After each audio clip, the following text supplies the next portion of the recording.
Niftaliyim.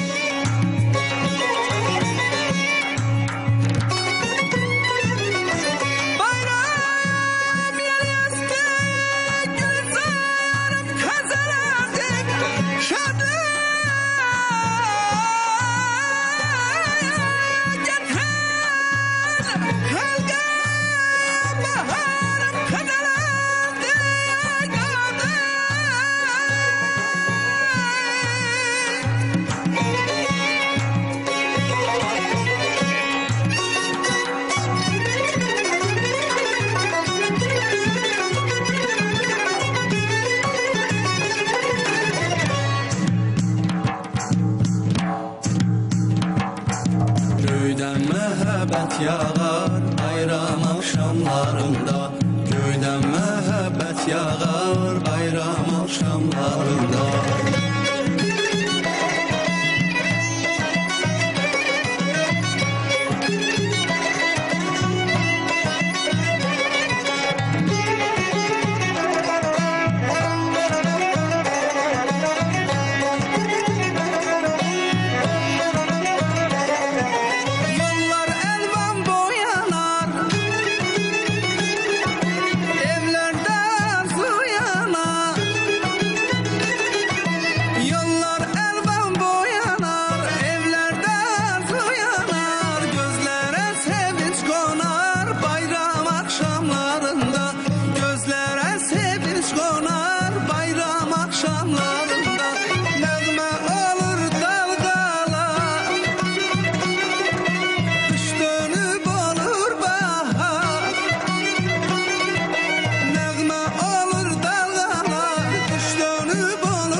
Göydən məhəbbət yağar bayram axşamlarında, göydən məhəbbət yağar bayram axşamlarında.